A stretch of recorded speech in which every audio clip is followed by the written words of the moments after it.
Thank you, everyone. First and foremost, wow. It is incredible to see all of you here who appreciate Edmund Gwenn and who also appreciate the work that Arthur and myself have done. So seeing every one of your faces this is pretty cool. This is great. I can't thank you enough for all showing up. This is going to be a great service where we remember Edmund Gwenn. We talk a little bit about him, talk a little bit more about the work that Arthur and I have done.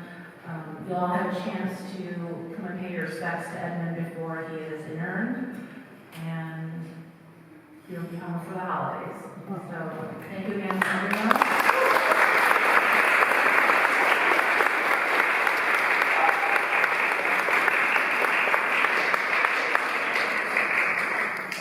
Now I'm going to turn it over to Mr. Arthur Dark.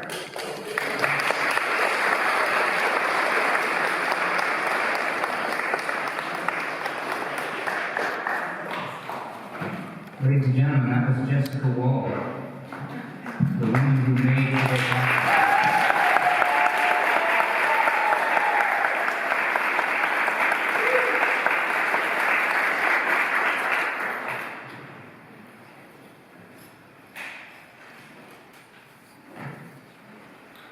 So in the process of preparing for today, I reached out to the family in England, since they couldn't be here, and asked if they wanted to write a letter to be read here at the ceremony so that they could be here in spirit with us. And they kindly did so I thought it would be fun to start by just reading a letter from Edmund Gwenn's great-nephew. I'd like to thank Arthur Dark and Jessica Wahl and all at Hollywood Forever Cemetery for honoring my great-uncle by giving this urn such a wonderfully prominent niche in the Hall of Remembrance. I know how much work has gone into the complicated arrangements to achieve this result. Edmund Gwenn was my grandfather, Arthur Chesney, also an actor, were brothers. Arthur starred in The Lodger, a 1929 Hitchcock classic opposite Ivor Novello. Edmund's career was far more successful in Hollywood terms, while Arthur prospered on the West End London stage. Sadly, the brothers suffered from a rather extreme form of sibling rivalry, as have we all know, and they were virtually estranged later in life. The reasons for this are all lost in time. While my father, the late Sir Michael Dumet, was on sabbatical from Oxford teaching at Stanford in 1956, my mother looked up Edmund at his home in Los Angeles. Arthur had been dead for some time, and so my mother Anne quite naturally wanted to connect with the remnants of her paternal ancestry. I was 3 years old at the time, and I regret I cannot recall the incident. Naturally, the family is extremely proud of Edmund's achievements. I look forward to an opportunity to visit Hollywood forever in the future and pay my respects. We wish everyone involved in creating this memorial all our love and best wishes. Signed, Chris Chesney Dumet.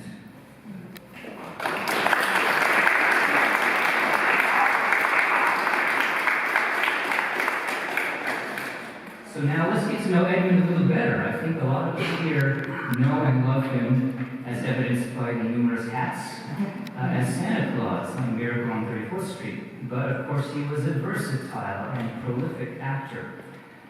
So I've just written up a little bio so we can get to know him a little bit better. Edmund Gwenn was born Edmund John Kellaway in London, England on September 26, 1877. He began his acting career on the London stage in the 1890s. Acting became something of a family affair. His brother Arthur Chesney and his cousin Cecil Kellaway were both also noted actors. And in 1901, he would marry Minnie Terry, a member of the Terry dynasty of English stage performers. The marriage was short-lived, but they remained close friends throughout their lives. In that era, acting was still not seen by many as a reputable profession, particularly by Edmund's father, who disapproved in his career choice. Early on in his career in theater, Edmund would often wear disguises like a false beard and use a stage name, Edmund Gwenn, to ensure no one would recognize him and inform his father. During these early years, he would perform in many of the plays of George Bernard Shaw, like Man and Superman. His acting career was interrupted by military service during the First World War, but after peace was restored, Edmund returned to the West End stage, where he continued to hone his craft and delight audiences. He made his first screen appearance in 1916, while still in the Army, in a film written by Peter Pan author J.M. Barrie. Edmund would continue to work steadily for the rest of his life on the London stage, on Broadway, and in films. Notable among his early films are The Good Companions, alongside John Gielgud, and Alfred Hitchcock's adaptation of The Skin Game, a role he had reprised from the stage. He would work with Hitchcock several more times, including a memorable role in The Trouble with Harry in 1955.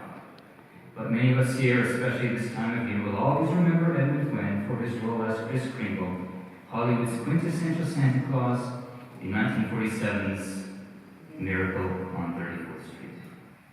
It's the story of a Macy's department store Santa who claims to be the real Santa. Curiously, the role had originally been offered to his cousin, Cecil Galloway, but when he turned it down, the role was offered to Edmund, who jumped at the chance to play Santa Claus, and aren't we glad he did? The role would not only live in the hearts of moviegoers for decades, it would also earn him a Golden Globe and an Academy Award for Best Supporting Actor. Let's take a moment to take a listen to Edmund winning that Oscar.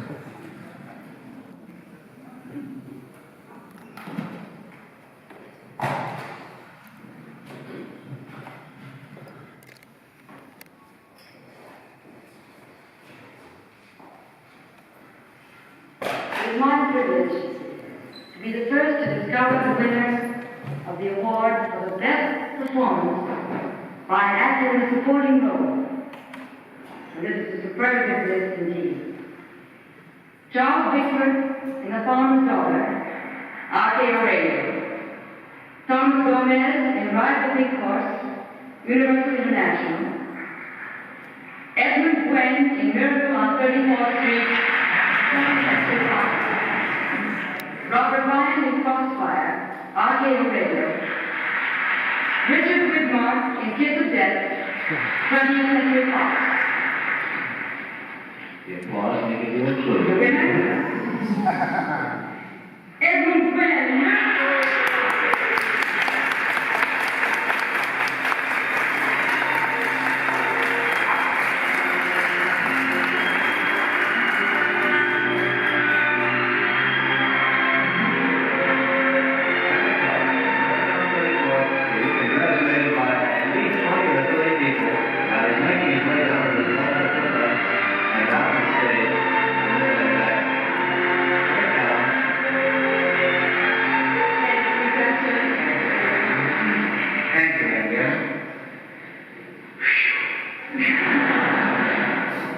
Now I know there's a Santa Claus.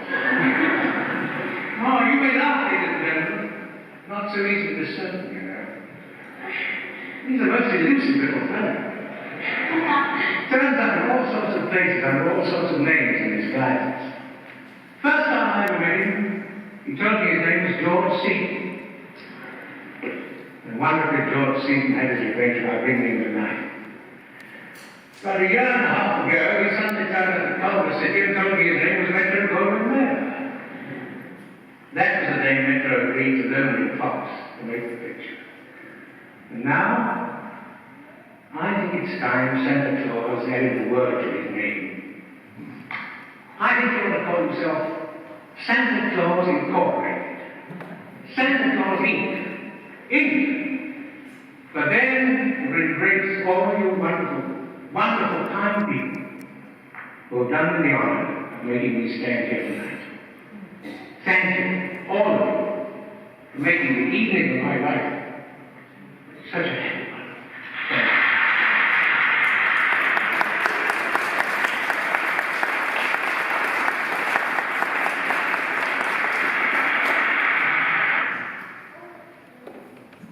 Hope you hear that all right, the speaker through the microphone. That one okay?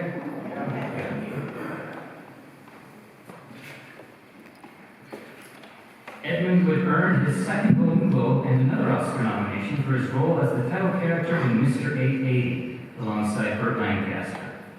And he had another memorable role in the 1955 monster film, Them.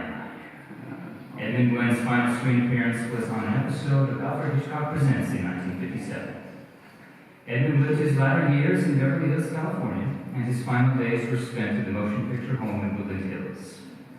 On September 6, 1959, Edmund died from pneumonia after suffering a stroke. He was just shy of his 82nd birthday. Now, many of you may be wondering, if Edmund died in 1959, some 64 years ago, why only now is he being laid to rest here? Well, that's a story unto itself, and for that, I turn the microphone back over to Jessica, who will regale you with that story.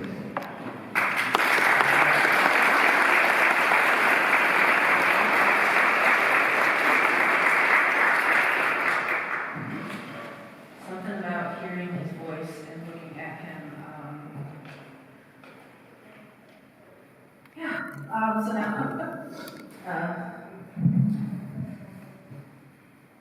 believe it or not, we are all here today because of the fifth Mark's brother, Margaret Dumont. Bob Satterfield, who's sitting right here, is the one that has gotten Margaret a final resting place now at Chapel of Pine. So thank you, Bob, for that.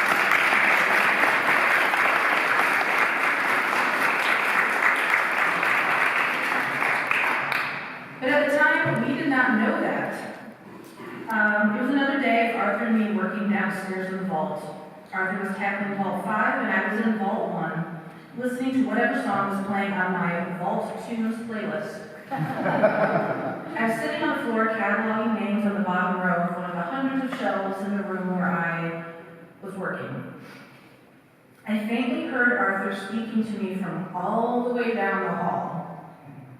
I turned up my music and yelled, "What?" back at him. He came into the vault and asked if I had moved Margaret Dumont. I was confused and told him no, thinking, why the hell would I move her? He then told me that he couldn't find her urn.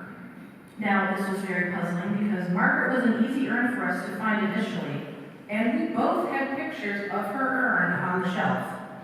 And as far as we knew, we were the only ones coming down into the vaults. We walked back into Vault 5, which, if you've seen the video, you can get an idea of what that particular space looks like. It's small in width, but the shelves reach far, far above your head. It almost gives you the feeling of being in the tower of a castle, only the walls are lined with urns and not stone bricks. We stood in the doorway and stared at the bottom shelf where her urn had been, and she was just gone. The larger urn that had been on top of hers was now on the floor, and Margaret was nowhere to be found. This was a bit spooky because, again, to our knowledge, we were the only ones who had been down there. Arthur decided to climb up the rickety wooden ladder that I'm pretty sure has been there since the crematory opened. In order to look higher up on the shelves, while I got on the floor and began looking at the surrounding shelves to see if she had been moved or had walked away because we were seriously stumped. I turned to the shelf on the other wall that was diagonally opposite where Margaret had been and began looking at the labels on the rectangular copper stacked urns. There was a giant urn on top covered in paper that was awkwardly placed, and so out of curiosity, I took it and looked at the label. Edmund Gwenn.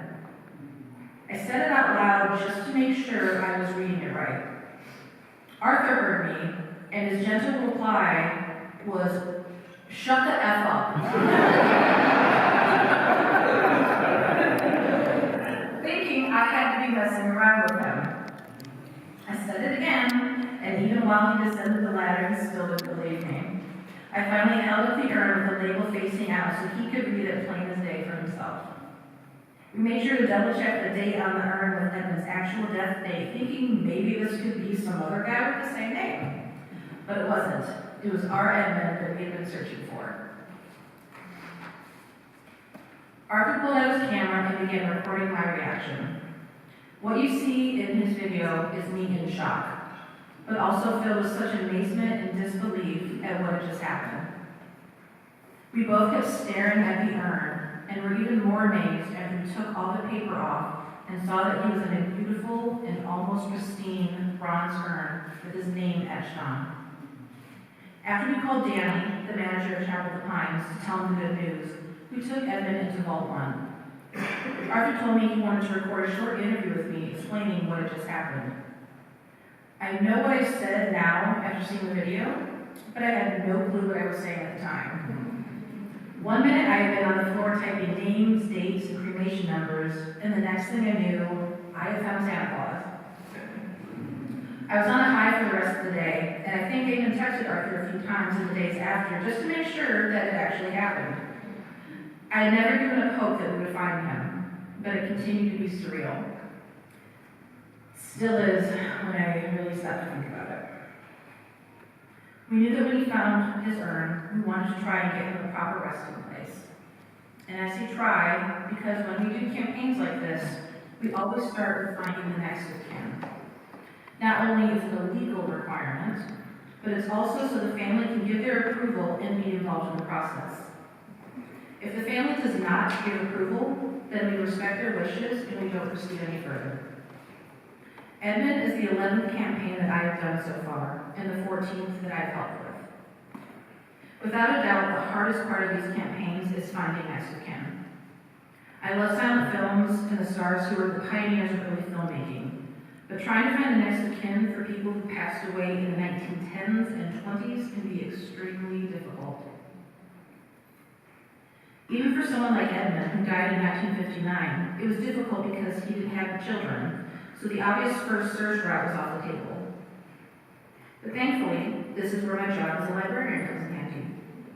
By tracing the family line from Edmund's brother Arthur Chesney, I found his two great nephews, Chris and Andy. This is where the tricky part comes in. Contacting complete strangers to ask them if you could buy a headstone for their long-departed relative. I'm eternally grateful that with all the campaigns we have done, no one has ever slammed the door in our faces, and Andy and Chris were no exception. I was thrilled when they responded to my email, saying that they would love it if Edmund was placed somewhere where the public could visit. It bears repeating that none of this would be possible without the support of the family, and we are so grateful for them for allowing us to help Edmund get the final resting place he deserves. In the end, we may all be classic film fans who want to have a place to pay our respects to the stars we adore. But we do these projects for the stars themselves, who deserve to be remembered, and for the families who cherish their loved ones.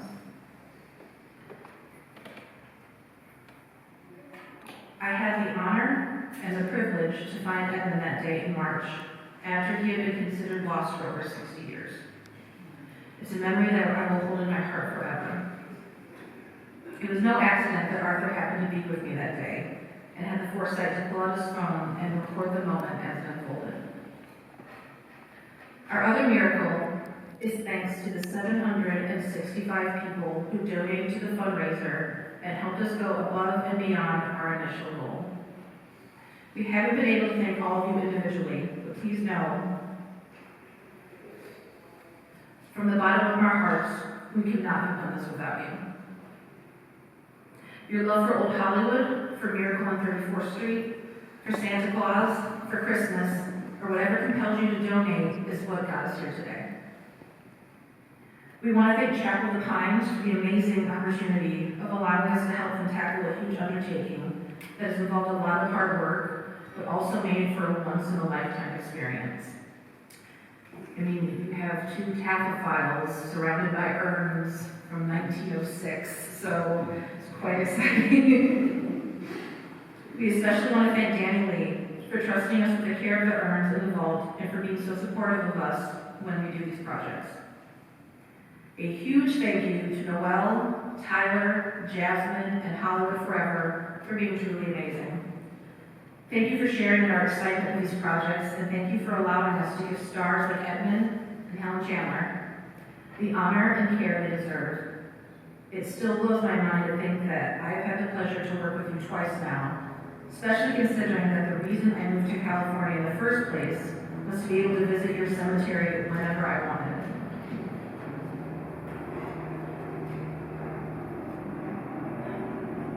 Lastly, I have to thank my partner in this vault adventure, Arthur Dark. I won't overload you with compliments or laud you with praise because I know you wouldn't like that. So I will simply say, we thank you. And by we, I mean me, and the 14,681 souls in the vaults who have been given their names back with your help. Names that we've said aloud one more time. Thank you.